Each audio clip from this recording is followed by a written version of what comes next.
बोलो श्री सतगुरु महाराज की। प्राणाधार आत्म संबंधी सुंदर साथ जी एवं धर्म प्रेमी सज्जन भी, अध्यात्म जगत के कुछ मूल प्रश्न कहे जाते हैं।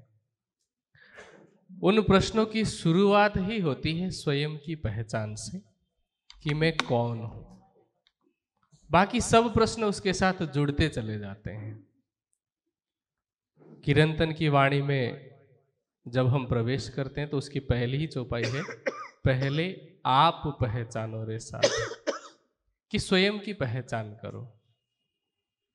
इसी प्रश्न को जब हम जानना शुरू करते हैं या इस प्रश्न का समाधान खोजना शुरू करते हैं तो वहां से आध्यात्मिक यात्रा की शुरुआत होती है। क्योंकि परिचय अथवा पहचान कि स्वयं की पहचान करना, पहचान का मतलब ये नहीं कि मेरा नाम क्या है। पहचान में, लौकिक पहचान में क्या आता है, हम अलग अलग रूपों में किसी को पहचानते हैं। जैसे कई बार हम यदि समाज में कई जगह पर जाते रहते हैं तो किसी को हम केवल चेहरे से पहचानते हैं, नाम याद नहीं होता है, फिर भी हम कहते हैं कि नहीं मैं आपको पहचानता हूं। कभी कभी हम नाम से जानते हैं, थोड़े और नजदीक हुए तो उनके माता पिता का नाम याद होता है, कहाँ के रहने वाले हैं वो याद होता है, क्या करते हैं। और नजदीक होते गए तो पसंद नापसंद के विषय में पता चलता है, और वो नजदीकी या वो मित्रता की गहराइयों में हम पहुंचते गए तो उसकी खामोशी को देख करके भी उसके मन में क्या चल सकता है इतना तक भी पता चल जाता है। तो पहचान का ये स्तर है अलग अलग। इसी तरह से अध्यात्म के क्षेत्र में भी स्वयं की पहचान का तात्पर्य बाकी सभी प्रश्नों से जुड़ा हुआ है। कि पहला तो प्रश्न है कि मैं कौन हूं, दूसरा प्रश्न है मैं कहां से आया हूं, और मृत्यु के पश्चात मैं कहां जाऊंगा। ये तीन प्रश्न जुड़े हुए हैं, एक का उत्तर दूसरे उत्तर के साथ में जुड़ा हुआ है। तो सबसे पहले ये जाने कि मैं कौन हूं। हमें कोई अपना परिचय पूछे तो नाम अपना बताते हैं, लेकिन ये हमारी वास्तविक पहचान नहीं है। ये पहचान परिवर्तनशील है। जैसे मेरा नाम अशोक है, यदि मैं इस शरीर का नाम बदल भी दूं तब भी मेरी चेतना के गुण कर्म स्वभाव में फर्क नहीं पड़ेगा नाम बदलने से। मेरी पहचान मेरे पते के साथ में, मेरी एड्रेस के साथ में भी जुड़ा हुआ है, लेकिन पता बदलने से भी चेतना के गुण कर्म स्वभाव में फर्क नहीं पड़ता है।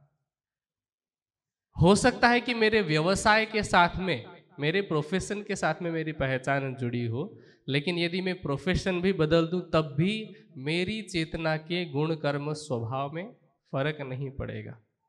तो इसका मतलब यह है कि वास्तविक पहचान वह चेतना है जो कभी परिवर्तनशील नहीं होता है। उस चेतना को शुद्ध बुद्ध चेतन कहा जाता है। अच्छा, चेतन दो प्रकार के हैं, वैसे तीन प्रकार के मूल रूप से। सामान्य दृष्टि से समझने के लिए जीव और आत्मा से हम समझते हैं, और गहराई में जाना तो जीव सृष्टि, ईश्वर सृष्टि, ब्रह्म सृष्टि, इस तरह से हम समझ सकते हैं। उस विषय में हम डिटेल में थोड़ा बाद में जाते हैं। तो पहले ये जाने कि हम चेतन शुद्ध बुद्ध स्वरूप हैं, जो इस शरीर से अलग हैं, जो इन इंद्रियों से भी अलग है। हाँ, ये अलग बात है कि हमने अपनी पहचान को केवल शरीर और इंद्रियों तक ही सीमित रखा है, इसलिए हमारे सभी कर्म शरीर और इंद्रियों से जनित या शरीर और इंद्रियों से प्रेरित होते हैं। लेकिन जब हम अध्यात्म की तरफ बढ़ते हैं, अध्यात्म का मतलब ही है आत्मा का विषय। आत्मा के विषय में जानने की जो विद्या है वह अध्यात्म विद्या है। आत्मा वह चेतना, वह शुद्ध बुद्ध स्वरूप जो प्रत्येक प्राणी के अंदर है। एक सामान्य समझ, मैं निजानंद दर्शन के हिसाब से थोड़ा और आगे बढ़ने पर आऊंगा। तो वह आत्मा, उसकी पहचान करना, यहाँ से अध्यात्म की शुरुआत होती है। तो बस पहले इतना मान करके चलें कि हम चेतन स्वरूप हैं। सबके लिए शब्द अलग अलग हो सकते हैं। कोई इसको आत्मा कह सकता है, कोई चेतना कह सकता है, कोई सोल कह सकता है, कोई होली स्पिरिट कह सकता है, कोई एनर्जी कह सकता है। अलग अलग शब्दों का प्रयोग किया जाता है, लेकिन है वही एक चेतन तत्व जो अनादि है, जो अपनी शुद्ध अवस्था में यदि हो तो माया से परे है, इस संसार के बंधन से, शरीर के बंधन से परे है। तो इसीलिए जो सबसे पहला प्रश्न है कि मैं कौन हूं, तो मैं आत्मा हूं। अब आत्मा अथवा चेतना के अलग अलग भेद हैं। जैसे गीता में 3 पुरुषों की बात की गई है। 3 पुरुष मतलब 3 ब्रह्म समझ लीजिए। वैसे परमात्मा एक ही है, यहाँ 3 का मतलब एक है क्षर पुरुष, जिसको हम आदि नारायण के नाम से भी जानते हैं, जिनको हम महाविष्णु भी कहते हैं। तो ये पहले हो गए क्षर। दूसरे हैं अक्षर। गीता कहती है द्वाविमौ पुरुषौ लोके क्षरः अक्षर एवच क्षरः सर्वाणि भूतानि कूटस्थो अक्षर उच्यते। तो 2 पुरुष हो गए। फिर आगे कहा उत्तमः पुरुषत्व अन्य परमात्मा इति उदाहरिता, कि इन 2 पुरुषों से अलग उत्तम पुरुष है जिसको परमात्मा कहा जाता है। तो जिस तरह से ये 3 पुरुष हैं, जैसे शक्तिमान होता है और शक्तिमान की शक्ति होती है ना। बिना शक्ति के शक्तिमान नहीं होता है और बिना शक्तिमान के शक्ति नहीं होती है। दोनों एक दूसरे के पूरक होते हैं। इसी तरह से जो ब्रह्म है अथवा जिसको हम परमात्मा कहते हैं, वह शक्तिमान है। उसकी आह्लादिनी शक्ति को ब्रह्म सृष्टि कहा जाता है। वे ब्रह्म सृष्टियां अनादि काल से अपने दिव्य ब्रह्मपुर में, जिसको मुंडक उपनिषद में कहा दिव्य ब्रह्मपुरे ही एष व्योमनी आत्मा प्रतिष्ठित, तो उस दिव्य ब्रह्मपुर में अनादि काल से प्रेम और आनंद की लीला कर रही थी और अनंत काल तक भविष्य में भी चलने वाला है प्रेम और आनंद की लीला। क्योंकि हम परमात्मा को क्या कहते हैं? सच्चिदानंद। सत मतलब जो तीनों कालों में एक समान हो, चित्त मतलब चेतन जो किसी प्रकार की लीला करता हो। तो लीला कैसे करेगा? आनंद की लीला। तो इसीलिए हम उसको सच्चिदानंद कहते हैं। तो जो सच्चिदानंद ब्रह्म के आनंद अंग है उनको कहते हैं ब्रह्म सृष्टि। दूसरा जो अक्षर है, अक्षर ब्रह्म ने इस खेल का अधिक से अधिक आनंद लेने के लिए स्वयं को 24,000 सूरताओं के रूप में बांटा है। 24,000 रूपों में अपने संकल्प से स्वयं को बांटा है। तो उनको कहते हैं ईश्वरीय सृष्टि। और आदिनारायण, जिनको क्षर पुरुष कहा गया है या महाविष्णु कहा गया है, उनके सांकल्पिक प्रतिबिंब की जो सृष्टि है उनको कहा जाता है जीव सृष्टि। वैसे कहने को तो अंश भी कहा जाता है, लेकिन अंश का मतलब यहाँ ऐसा नहीं कि टुकड़े कर दिए गए, क्योंकि जीव के टुकड़े करना संभव नहीं है। कैसे संभव नहीं है? गीता में हमने पढ़ा नैनम छिन्दन्ति शस्त्राणि नैनम दहति पावकः न चैनम क्लेदयन्त्यापो न शोषयति मारुतः। तो टुकड़े नहीं है अंश का मतलब। आदि नारायण का जो संकल्प है कि एको अहम बहुश्याम, मैं एक हूं अनेक हो जाऊं, तो उनके संकल्प से सभी प्राणियों की जो रचना हुई, समय लगा है। मैं बोल रहा हूं तो ऐसा लग रहा होगा कि बस बोलते ही हो गया, समय लगा है सृष्टि में। इस सृष्टि को बने हुए अभी 1,96,08,53,000 वर्ष हो चुके हैं इस सृष्टि को। इससे पहले कितनी बार सृष्टि का निर्माण और लय हुआ है वो अलग बात है। तो आदिनारायण के संकल्प से बनी हुई सृष्टि उनको कहा जाता है जीव सृष्टि। तीनों चेतन है। हाँ, अब हमारे अंदर कौन सी सृष्टि है वह प्रश्न का विषय है। तो जब हमें तारतम्य ज्ञान मिला, यदि हम परमात्मा को पाना चाहते हैं तो परमात्मा को पाने के लिए एकमात्र उपाय यह है कि हम स्वयं को ब्रह्म सृष्टि का भाव लें और उसी भाव से उसको रिझाने की, उसको पाने की कोशिश करें, उसको पाने का प्रयास करें। तो इसीलिए हम स्वयं को हमेशा हमें स्वयं को आत्मभाव लेकर के चलना चाहिए। तो पहला जो प्रश्न है कि मैं कौन हूं, तो मैं आत्मा हूं ऐसा।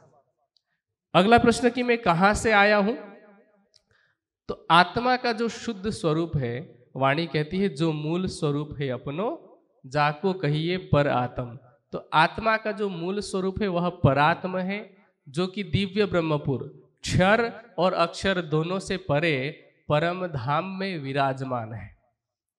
वहां से हमारी सुरता इस संसार के खेल को देख रही है।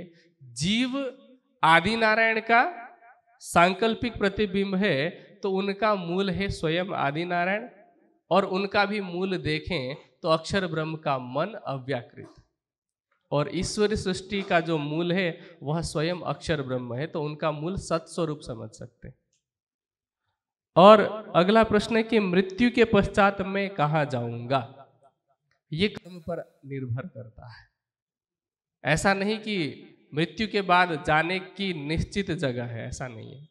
इस संसार को कर्म भूमि कहा जाता है। मनुष्य कर्म करने में स्वतंत्र है और फल भोगने में वह परतंत्र है। किसके अधीन है? वह अपने कर्मों के अधीन है। तो यदि हमने इस मानव तन के रहते रहते ज्ञान से परमात्मा के स्वरूप की पहचान कर श्रद्धा, समर्पण और प्रेम के द्वारा उसको अपने हृदय में बसा लिया है, तो यदि हमारे अंदर परमधाम की ब्रह्म सृष्टि होगी, उसका वहीं जाना तय है। और केवल जीव सृष्टि भी होगी, लेकिन परमात्मा पर पूर्ण विश्वास के साथ में इस संसार में वह पाप कर्मों से दूर रहता है, तो उसका भी पुनर्जन्म नहीं होगा, उसे अखंड मुक्ति की प्राप्ति होगी। जन्म और मृत्यु का जो बंधन है उससे वह मुक्त हो जाएगा। क्योंकि क्या वेद का क्या कथन है? तमेव विद्वान न विभाय मृत्योर आत्मानम धीरम अजरम ईवानम। उस परमात्मा को जानने वाला, जानना मतलब केवल बुद्धि से नहीं, उसको जानना अनेक रूपों में होता है। तो उसको हृदय में जो बसा लेता है उस परमात्मा को, उसका पुनर्जन्म नहीं होता है, वो जन्म मृत्यु के बंधन से परे हो जाता है। और उनके अलावा कोई ऐसा भी हो सकता है कि जिसने परमात्मा के स्वरूप की पहचान तो नहीं की, लेकिन यदि वह अच्छे कर्म करता है तो उन अच्छे कर्मों के फल स्वरूप उसे अगली बार हो सकता है कि किसी महान तपस्वी का जन्म मिले, योगी का, साधु का जन्म मिले, और उससे थोड़े और सामान्य कर्म हुए तो मनुष्य में, सामान्य मनुष्य में एक सुखी परिवार मिल सकता है। उससे भी और सामान्य कर्म हुए तो मनुष्यों में ही गरीब दुखी का जन्म मिल सकता है। और पाप कर्मों की अधिकता और अधिक हुई तो बहुत सारी योनियां, हम 84 लाख योनियों की बात करते हैं, तो उन योनियों में अपने अपने कर्म के अनुसार अनेक योनियों में जन्म लेकर के उन पाप कर्मों का फल भुगतना पड़ता है। तो ये तो हमारे हाथ में है अब कि मृत्यु के बाद हमारा क्या होगा, ज्ञान दृष्टि से पता चलने के बाद। हाँ, अज्ञानता में यदि कोई त्रुटि करता है, वाणी कहती है कि दुष्ट थई अवगुण करे ते जमपुरी जईने रोए, पण साध थई अवगुण करे तेनो ठाम न दिसू कोय। कि कोई व्यक्ति दुष्टता करता है और अवगुण करता है, वो तो यमपुरी जाएगा, अथवा जिसको नरक कहा गया है। लेकिन ज्ञान लेने के, साधु का मतलब केवल कपड़े पहनने से नहीं, साधु मतलब जिसको ज्ञान मिला है। साधु का शाब्दिक अर्थ होता है अच्छा। तो जिसको अच्छाई का पता हो वह यदि अवगुण करता है तो उसके लिए तो कहते हैं कि यमपुरी में भी नरक में भी जगह नहीं है। और वाणी कहती है जब लग भूली वतन तब लग नाही दोष, जब जागी हक इल्मे तब भूली सिर अफसोस।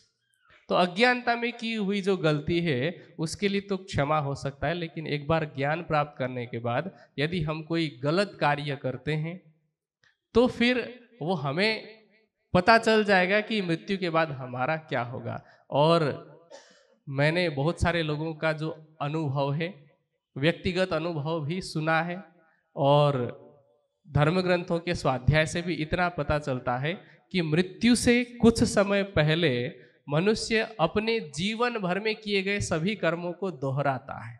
इसलिए यदि उसके पाप कर्मों की अधिकता है तो वह मरने से डरता है कि अब कहाँ जाना है उसको पता चल रहा होता है, इसलिए वो मरना नहीं चाहता है। वरना आपने देखा होगा जितने भी महापुरुष हुए हैं, जितने भी योगी यति सन्यासी साधु हुए हैं, वो मृत्यु से नहीं डरते, वो उसको हंसते हुए स्वीकार कर लेते हैं कि ये तो नितांत सत्य है, अपरिहार्य है। गीता में कृष्ण कहते हैं ना, तस्माद अपरिहार्यार्थे न त्वम शोचितुम अर्हसि, तो वो शोक नहीं करते। तो मृत्यु के बाद मैं कहाँ जाऊंगा पता हम सबको है कि कौन सा दरवाजा खोल करके कदम आगे बढ़ाने से हम कहाँ पहुंचेंगे, अब ये हमारे हाथ में कि हम जाएंगे कहाँ। तो ये पहला प्रश्न हुआ। दूसरा प्रश्न है जो प्रत्येक व्यक्ति के अंदर लगभग लगभग आया ही होगा या आता ही होगा कि धर्म और संप्रदाय एक हैं या अलग अलग।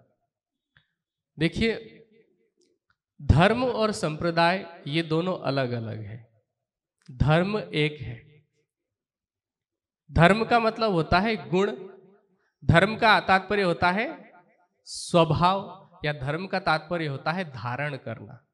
शाब्दिक अर्थ है धारण करना। देखिए, जैसे अग्नि है, अग्नि का गुण क्या हो सकता है? प्रकाश और दाहकता, ये दो अग्नि के गुण हैं। इसके अलावा इसके विपरीत गुण नहीं हो सकते। जल का गुण क्या है? शीतलता प्रदान करना। जल का स्वभाव क्या है कि जो शुद्ध जल है उसका स्वयं का कोई रंग नहीं होता, कोई आकृति नहीं होती, गंध नहीं होती, कोई स्वाद नहीं होता, और जल हमेशा ऊंचाई से ढलान की तरफ अथवा निचली तरफ बहती है। तो ये स्वभाव है उसका। इसी तरह से मनुष्य का जो स्वभाव है, एक तो सामान्य मनुष्य का धर्म होता है, फिर एक आत्मा का धर्म है। प्रत्येक व्यक्ति अलग अलग प्रकार से धर्म का पालन करता है। पारिवारिक धर्म अलग है उसका, सामाजिक धर्म अलग है, नैतिक धर्म अलग है, लेकिन आत्मा का धर्म अलग है।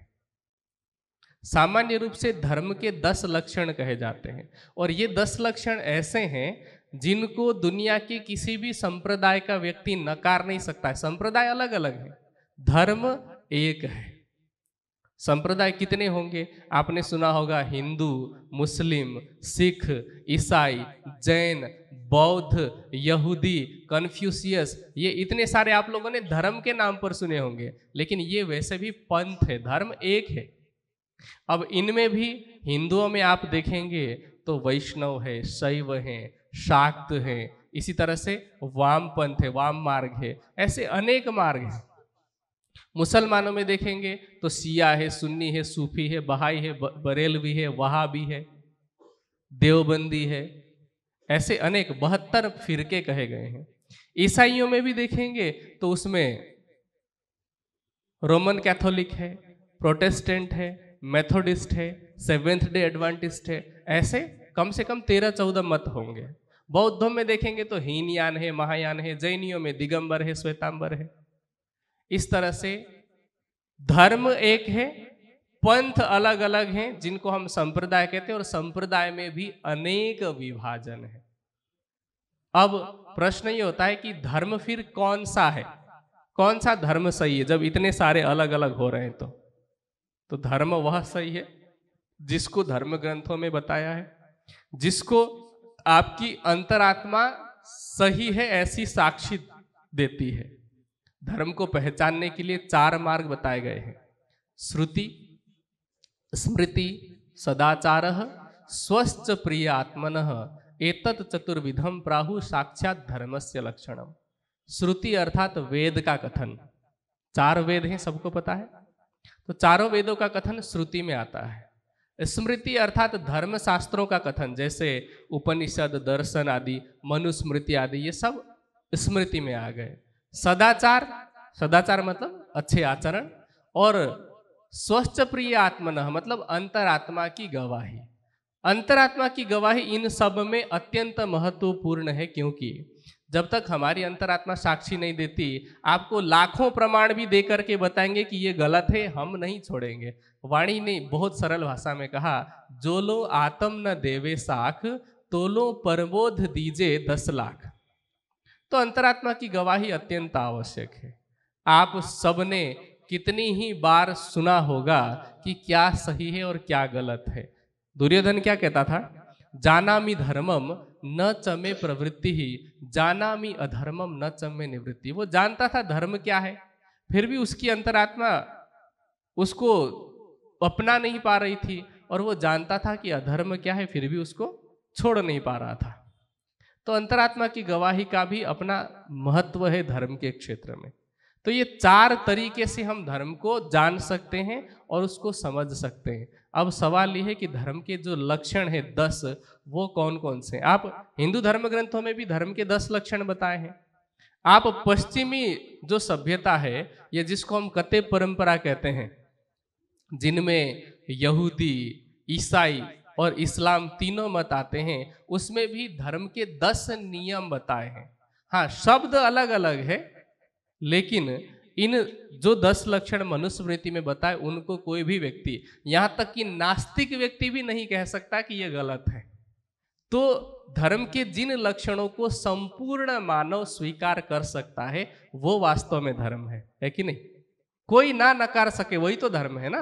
तो धर्म के 10 लक्षण में बहुत संक्षेप में कहूंगा। पहला लक्षण है धैर्य, दूसरा लक्षण है क्षमा, तीसरा लक्षण है इंद्रियों का दमन, दमन मतलब विषयों में अथवा माया में जाने से रोकना, चौथा लक्षण है अस्तेय अर्थात चोरी न करना, पांचवा लक्षण है शौच अर्थात पवित्रता, शरीर की भी और अंतस की भी, छठा लक्षण है इंद्रिय निग्रह। इंद्रिय निग्रह मतलब जो तीसरा लक्षण था, इंद्रियों को माया में जाने से रोकना, तो केवल रोकना पर्याप्त नहीं है, ऊर्जा है, ऊर्जा का अपना एक प्रवाह है, जबरदस्ती रोकेंगे तो विस्फोट होने की संभावना है। इसीलिए उन इंद्रियों की ऊर्जा को सही डायरेक्शन देना, उसको कहते हैं इंद्रिय निग्रह। फिर 7वां लक्षण है शुद्ध बुद्धि। बुद्धि सबके पास होती है, लेकिन शुद्ध बुद्धि होना, इस धर्म का 7वां लक्षण है। 8वां लक्षण है विद्या। भौतिक और आध्यात्मिक दोनों विद्या की आवश्यकता है। कुछ लोग जो विशेष प्रकार की वेशभूषा हमारी तरह धारण कर लेंगे और कुछ 2-4 श्लोक या चौपाइयां याद करेंगे, वो कहेंगे नहीं, भौतिक विद्या किसी काम की नहीं है, केवल आध्यात्मिक विद्या की आवश्यकता है। ऐसा नहीं है। ये माइक जिसके आधार पर आप सब बैठे बैठे आसानी से चर्चा सुन पा रहे हैं, भौतिक विद्या का कमाल है। जो कैमरा लगा है, बल्ब लगा है, सब भौतिक विज्ञान है ना। तो सामान्य रूप में जीवन यापन करने के लिए भौतिक विद्या की आवश्यकता है, और जीवन यापन करके करना क्या है वो जानने के लिए आध्यात्मिक विद्या की आवश्यकता है। भौतिक विद्या से इस शरीर रूपी गाड़ी के विषय में पता चलता है, इस गाड़ी को संरक्षित कैसे करना है वो पता चलता है, लेकिन आध्यात्मिक विद्या से पता चलता है कि इस गाड़ी को चला करके पहुंचाना किधर है। तो इसलिए दोनों की आवश्यकता है। इसी तरह से 9वां लक्षण है सत्य। सत्य तो सबको पता ही है। और 10वां लक्षण है अक्रोध अर्थात क्रोध न करना। अब इन 10 लक्षणों में बताइए कि दुनिया का ऐसा कौन सा व्यक्ति होगा जो बोलेगा कि नहीं, धैर्य जो है वो तुम हिंदुओं का है, हम मुसलमानों के लिए नहीं है। ऐसा कोई नहीं कहेगा, कोई ईसाई भी नहीं कहेगा। हाँ, भाषा से वो असहमत हो सकता है क्योंकि सांप्रदायिक कट्टरता है। कोई कहेगा कि नहीं, मैं धैर्य को नहीं मानता लेकिन सब्र में विश्वास रखता हूं। हम कहते हैं प्रतीक्षा का फल मीठा होता है, कोई कहेगा सब्र का फल मीठा होता है। कोई उसके जगह पर पेशेंस शब्द का प्रयोग कर सकता है। शब्द अलग अलग है, लेकिन मूल रूप से धर्म के लक्षण एक जैसे रहेंगे। इंद्रियों के दमन की मैं बात कर रहा था। इंद्रिय दमन धर्म का तीसरा लक्षण है। जब आप कतेव परंपरा में 10 धर्मादेश को पढ़ते हैं तो उसमें भी इंद्रिय निग्रह के विषय में बताया है, इंद्रियों के दमन के विषय में बताया है। तो इन 10 लक्षणों को जो पालन करता है, श्रुति स्मृति सदाचार और अंतरात्मा की गवाही से जो समझता है और जिस मार्ग पर मनुष्य चलना शुरू करता है वह धर्म है। उसके अतिरिक्त वेशभूषा और भाषा का जो बंधन है कि किसी विशेष प्रकार की वेशभूषा धारण करना, किसी विशेष भाषा को ही महत्व देना, यह सब संप्रदाय का काम है। धर्म यह सब नहीं सिखाता। अभी अभी हमने धर्म के 10 लक्षण सुने, इनमें से तिलक, चंदन, कंठी, धोती ये सब किसी में नहीं आता है। ये तो एक यूनिफॉर्म इसको समझ सकते हैं। जैसे हर स्कूल का अपना एक यूनिफॉर्म होता है, अपनी एक ड्रेस कोड होती है, इसी तरह से ये वेशभूषा है। तो संप्रदायों की शुरुआत किसी महापुरुषों के द्वारा होती है। अमूमन होता क्या है कि सामान्य मनुष्य की प्रवृत्ति होती है नकारात्मकता की तरफ जाने की। साइंटिफिक थियरी हम पढ़ते हैं, एनर्जी हमेशा प्लस से माइनस की तरफ जाती है, तो मनुष्य भी हमेशा ऊपर से नीचे की तरफ जाता है। और होता क्या है कि समय के अंतराल में, क्योंकि मनुष्य जो धर्म कर रहा है वह समझ के नहीं कर रहा, अंतरात्मा की साक्षी से नहीं कर रहा है, वह मजबूरी में कर रहा है। तो जहां कहीं उसको एक लूप होल मिल जाता है ना, जहां कहीं उसको एक कमजोर सी कड़ी मिलती है, वहां से धर्म को अपने हिसाब से चलाने की कोशिश करता है, तो वहां से संप्रदाय की शुरुआत होती है। धर्म एक है, संप्रदाय इसीलिए अलग अलग है। जहां जिसको लगा कि नहीं ऐसे भी तो किया जा सकता है। जैसे मैं एक उदाहरण देना चाहूंगा, आपसे मैं एक सवाल पूछूं कि आप किसी रास्ते से गुजर रहे हैं और आपको वहां 2 मूर्तियां मिलती है। एक मूर्ति भगवान राम की है और दूसरी रावण की है। आपके पास विकल्प है कि एक ही मूर्ति उठाना है, आप कौन सी मूर्ति उठाएंगे? ऑब्वियसली। लेकिन अब मैं थोड़ा सा विकल्प बदल रहा हूं। मूर्ति एक ही उठानी है, लेकिन राम की मूर्ति मिट्टी की है, रावण की मूर्ति सोने की है। तब आप कौन सी मूर्ति उठाएंगे? रावण की उठाएंगे। तब आप क्या कहेंगे कि अरे मूर्ति ही तो है, भगवान थोड़ी है। तो मनुष्य अपने स्वार्थ के हिसाब से धर्म को चलाना चाहता है, वहां से अनेक संप्रदायों की शुरुआत होती है। इसलिए धर्म एक है, संप्रदाय अनेक है। तो मनुष्य को, प्रत्येक मनुष्य को चाहिए कि श्रुति स्मृति सदाचार और अंतरात्मा की गवाही के द्वारा, अंतरात्मा की साक्षी के द्वारा धर्म के रास्ते पर चले। वेद दर्शन उपनिषद क्या कहती है, वाणी क्या कहती है, उस पर चलें। हाँ, किसी संप्रदाय में यदि वेद सम्मत बात है, धर्म ग्रंथ सम्मत बात है, तो उसको हमें ये कह करके नकारना नहीं चाहिए कि ये तो उनके संप्रदाय की बात है। कई बार क्या होता है, सांप्रदायिक कट्टरता के कारण, मैं किसी की निंदा नहीं करना चाहूंगा, लेकिन एक सत्य घटना बता रहा हूं। आज से लगभग 6-7 साल पुरानी घटना है। मेरे प्रत्यक्ष घटना नहीं है, लेकिन मुझे मेरे एक भाई ने बताया कि उनका एक मित्र था, जो मैं नाम नहीं लूंगा संप्रदाय का भी, जो किसी एक संप्रदाय में आस्था रखता था। उस संप्रदाय की 2 शाखाएं हैं। तो वो बताता है कि यदि मेरे सामने एक जहरीला सांप आ जाए और उसी समय दूसरी तरफ मेरे ही पंथ की दूसरी संप्रदाय का व्यक्ति आ जाए, तो पहले मैं उसको मारूंगा, बाद में सांप को मारूंगा। इतनी कट्टरता होती है। प्रत्येक संप्रदाय में कोई ना कोई अच्छी बात तो होती ही है, तो हमें उन अच्छी बातों को अपनाना चाहिए, लेकिन मूल में यह देखना चाहिए कि वेद दर्शन उपनिषद क्या कहते हैं, वाणी क्या कहती है। ये धर्म है, बाकी सब संप्रदाय हैं। बस मैं इन 2 प्रश्नों के उत्तर के साथ हमें अपनी वाणी को समाप्त करूंगा।